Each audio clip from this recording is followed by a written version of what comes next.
Bienvenidos a un nuevo episodio de Impuestos y Chocolate, Impuestos para Degustarnos.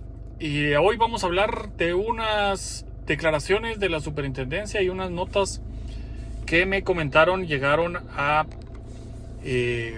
vendedores de vehículos, porque resulta que la administración tributaria cree que los colegios tienen que pagar IVA cuando compran vehículos de lujo.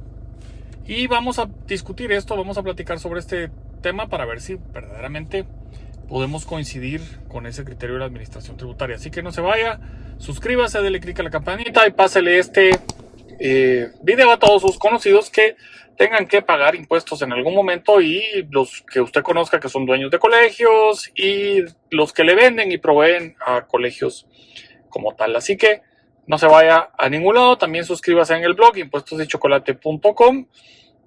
Y como siempre, pues esto está disponible para los Patreons, está disponible días antes de que sea publicado para los demás. Y pueden ir entonces a patreon.com/impuestos y chocolate. Y ahí también hay mucho contenido ya subido para que puedan seguir las discusiones y las pláticas que hemos tenido. Y para los VIPs en Patreon siempre hay una vez al mes una reunión de aproximadamente una hora en la que platicamos temas impositivos. Así que también forme parte de la comunidad de Impuestos y Chocolate en Patreon sobre estos temas y las pláticas que tenemos ahí muy interesantes una vez al mes. Bueno, sin más, vamos al tema. La superintendencia en algún momento salió diciendo que los colegios estaban cometiendo abusos en el uso de sus exenciones, principalmente del IVA, en la compra de vehículos de lujo, y que entonces estaban ahí rastreando eso. Y el siguiente tema, pues alguien ahí me comentó y me enseñó una nota que le llegó a alguien que vende carros, diciéndole que hasta que podía ser un delito de utilización abusiva de estas exenciones. Pues para variar, digámoslo así, yo de verdad no estoy de acuerdo con la postura por varias razones. Primero vamos a partir de la Constitución. La Constitución tiene las exenciones para los centros educativos privados y habla que los centros educativos privados como centros de cultura están exentos de todo impuesto. Y eso pues es muy claro, ¿verdad? Están exentos de todo impuesto los centros educativos. Y aquí la primera distinción que tenemos que hacer es el de determinar si es una exención constitucionalmente dada subjetiva, una exención objetiva, o es una mixta. Estas son las tipos de exenciones que tiene que reconoce la doctrina. Las subjetivas es porque están dadas en virtud del sujeto, están dadas a un tipo de persona. Las objetivas es que están dadas a un tipo de acto, a uno de los hechos generadores, y las mixtas es porque hay alguna combinación de estos elementos de sujeto y tipo de actividades. Pues si vemos, lo que dice es que los colegios educativos, los centros educativos privados como centros de cultura están exentos de todo impuesto. Por lo tanto, esa es una exención subjetiva, es una exención dada al centro educativo privado.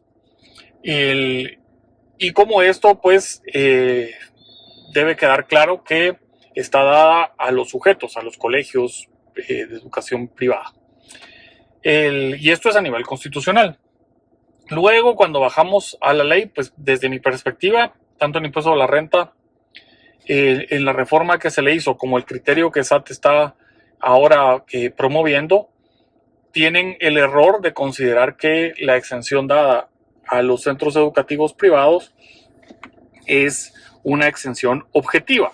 O sea, en el impuesto a la renta se colocó que estaban exentas del pago de renta las actividades puramente educativas, y las limitó al cobro de las cuotas, derechos de examen, pero no así al resto de actividades que los centros educativos pudieran realizar, como venta de libros, venta de uniformes o servicios de transporte.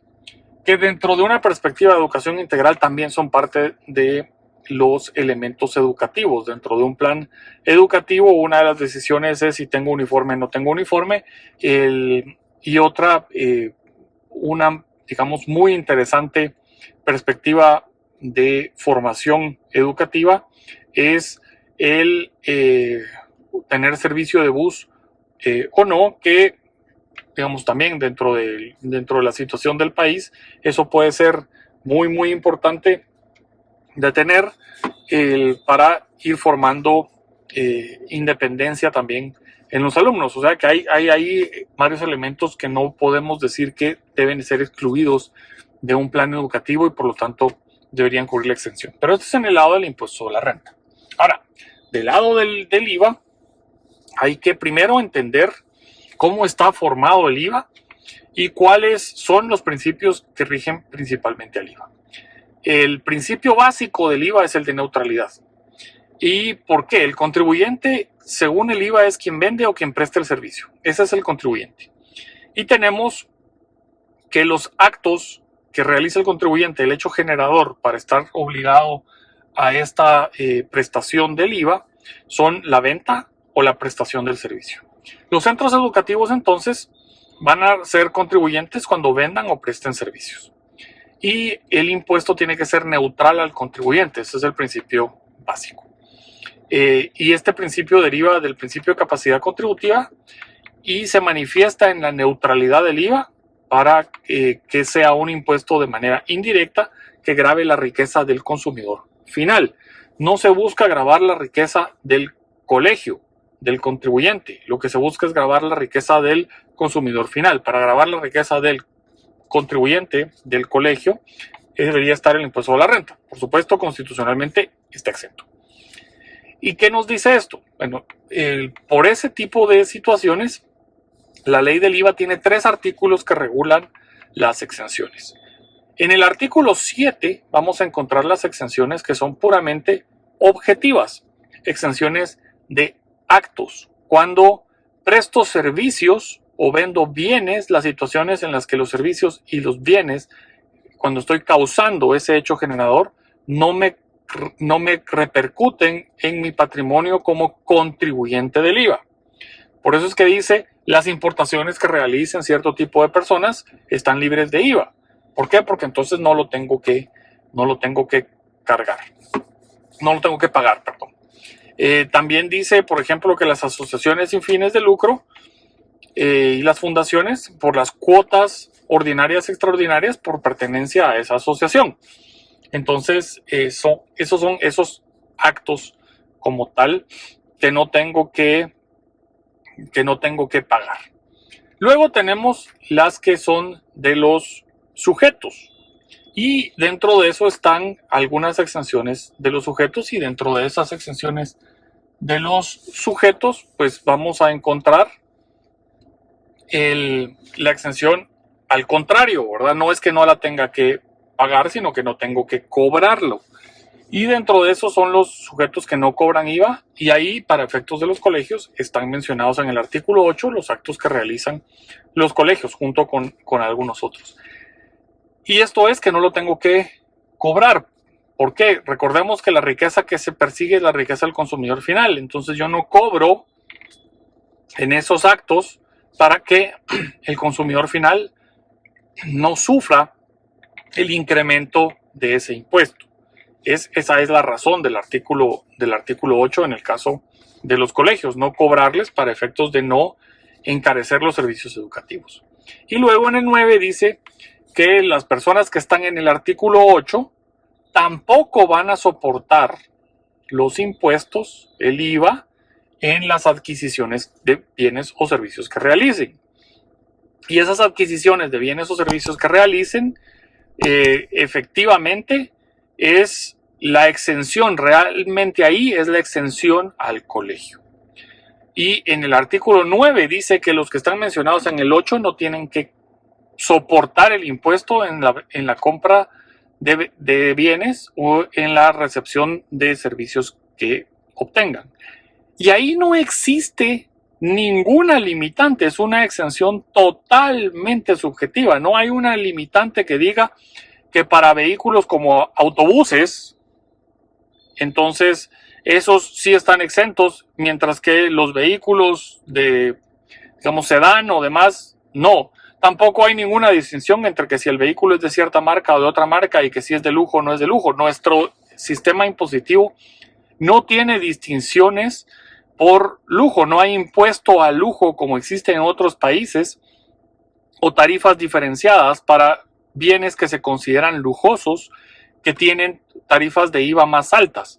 Nosotros no tenemos esa distinción, nosotros tenemos un IVA totalmente flat y esa exención en el artículo 9, yo les voy a dejar el texto en la descripción, de los artículos 7, 8 y 9 para que vean. En el artículo 9 no hace ninguna distinción, simplemente dice que las personas que estén en el artículo 8 mencionadas no tendrán que soportar el IVA en sus compras de bienes o de servicios. Es por estas razones que creo que aquí la administración tributaria le pretende dar una interpretación totalmente restrictiva al impuesto, y lo que esto busca, porque tiene que ir en línea con el artículo constitucional. Los colegios, dice, como centros educativos, no soportarán ningún impuesto. No decía en ningún momento que los padres de familia, cuando pagan cuotas del colegio, tendrían que estar exentos. No. Es que no soportarán impuestos los centros educativos privados. Por eso es que el artículo 9 es el que está en concordancia con el artículo constitucional, que los exime de tener que cobrar, de tener que pagar el impuesto cuando les cobran, y por eso emiten las constancias de exención.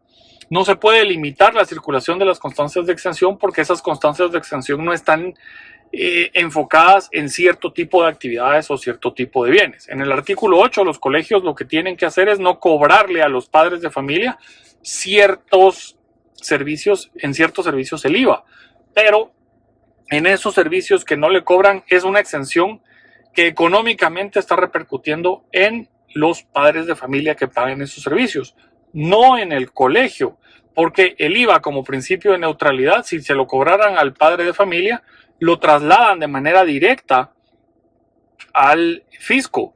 Por eso es que las exenciones en las compras de los colegios son totalmente indiferentes y da lo mismo, porque si no está en el artículo 8 sí tendrían que cargar el impuesto a los padres de familia y por lo tanto trasladarlo al fisco, sin importar que están reportando como crédito el IVA o no. Si lo tuvieran que pagar, quedaría como crédito del IVA y lo pudieran aprovechar descontándolo de los servicios que no están en el 8 y por lo tanto entonces irlo ahorrando. Sin embargo, esa interpretación desde mi perspectiva es inconstitucional.